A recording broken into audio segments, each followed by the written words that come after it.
Se você viveu no Brasil durante a década de 1980 a 1990, já deve ter se deparado com uma dessas imagens.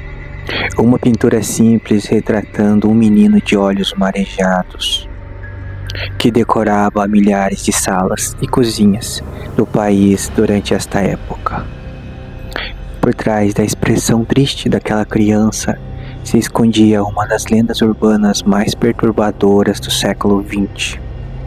E o que começou com um sucesso de vendas se transformou em uma onda de pânico coletivo que se espalhou por vários locais do país, onde as pessoas se reuniram em praças públicas para queimar as pinturas deste artista. Esta é a história real da maldição do menino que chora. Este é o canal Querubim. Hoje eu trago a vocês essa lenda urbana, que na verdade não é uma lenda, é uma coisa que realmente aconteceu. Então vamos se aprofundar um pouco mais nesta história. Tudo começou com uma série de 27 telas, imagens pintadas por um artista italiano chamado Bruno Amadio, que assinava suas pinturas com o pseudônimo de Giovanni Breccolin. Na década de 1970, ele pintou vários retratos de crianças chorando, em sua maioria órfãos da Segunda Guerra Mundial. As reproduções dessas obras foram reproduzidas em massa por todo o mundo, inclusive no Brasil, vendida por camelô e lojas de departamento com preços muito acessíveis a todas as pessoas. O quadro era um fenômeno decorativo. No entanto, o mistério começou na Inglaterra, em 1985, quando o jornal britânico The Sun publicou uma matéria chocante. E o jornal britânico relatava que várias casas britânicas foram totalmente incendiadas e destruídas de uma forma misteriosa. E o fato perturbador que ligava quase todos os incêndios era: entre as coisas que restavam sobre os escombros e as cinzas, a única coisa que sempre era encontrada era o quadro do menino que chora, que quase sempre era encontrada sem nenhum arranhão, completamente intacta entre as cinzas após o fogo intenso. E não demorou muito para o quadro cruzar o oceano e também chegar ao Brasil. E nos anos 90, o famoso jornal Notícias Populares comprou a história e começou a publicar diariamente notícias sobre acontecimentos misteriosos que aconteciam também no Brasil, em solo brasileiro. As manchetes eram alarmantes. As manchetes traziam testemunho de pessoas do ABC e da Grande São Paulo.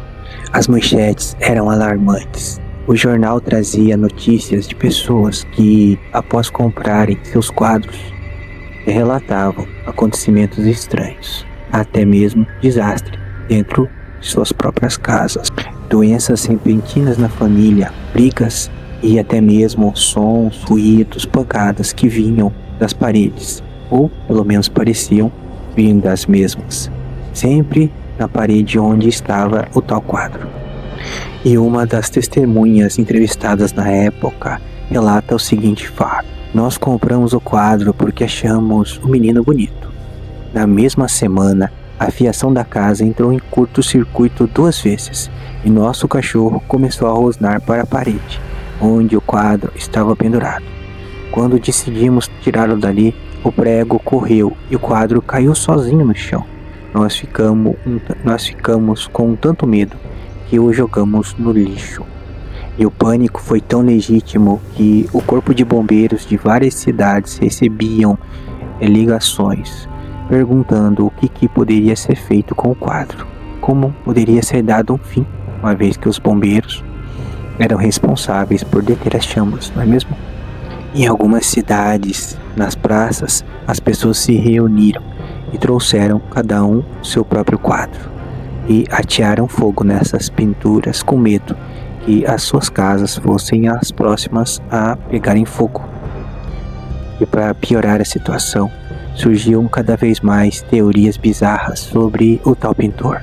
Dizia-se que Bruno Amadio, frustrado por não conseguir vender as suas pinturas, teria feito um pacto com o diabo. E o tal trato dizia que esse pintor teria prometido ao diabo pintar figuras de crianças que estavam prestes a morrer ou que talvez teriam sido dadas como oferenda ao próprio Sete Peles. E então as pessoas começaram a olhar um pouco mais de perto os tais quadros e afirmaram ver coisas, mensagens escondidas dentro das pinturas. E alguns até diziam que se você virasse o tal quadro em um certo ângulo ou de cabeça para baixo, a roupa ou então a paisagem ao redor do menino se tornava o próprio rosto do demônio. E ainda mais diziam que os olhos lacrimosos da criança, do menino, na verdade não expressavam tristeza e sim um grande pavor pelo que ele estava vendo naquele momento. Mas qual era a verdade por trás disso tudo? Porém, anos depois, descobriu-se que a verdadeira razão pela qual os quadros não pegavam fogo não era feitiçaria, era tecnologia. Desculpa. Então não era uma feitiçaria, e sim química. O que acontece é que as obras baratas reproduzidas em série levavam consigo certo processo químico, com a mistura de vernizes e solventes, e que tinham certa resistência. Isso ocasionava a resistência também ao fogo. E a parte também traseira do quadro era feita de papelão prensado, bem trabalhado, o que fazia com que o fogo queimasse primeiro a parede ao redor antes de conseguir atravessar a superfície do quadro. E embora a ciência consiga explicar o porquê dos quadros não pegarem fogo, ainda assim o efeito psicológico negativo que as pinturas deixaram nas pessoas foi irrevogável e a pintura se tornou uma das mais famosas, talvez por conta disso. E até hoje há pessoas que pagam uma nota para tê-las em seus lares, em suas casas. E você, teria coragem de comprar uma dessas pinturas e colocar na sua casa? Ou melhor, algum de vocês tem alguma dessas pinturas em casa? Eu não teria.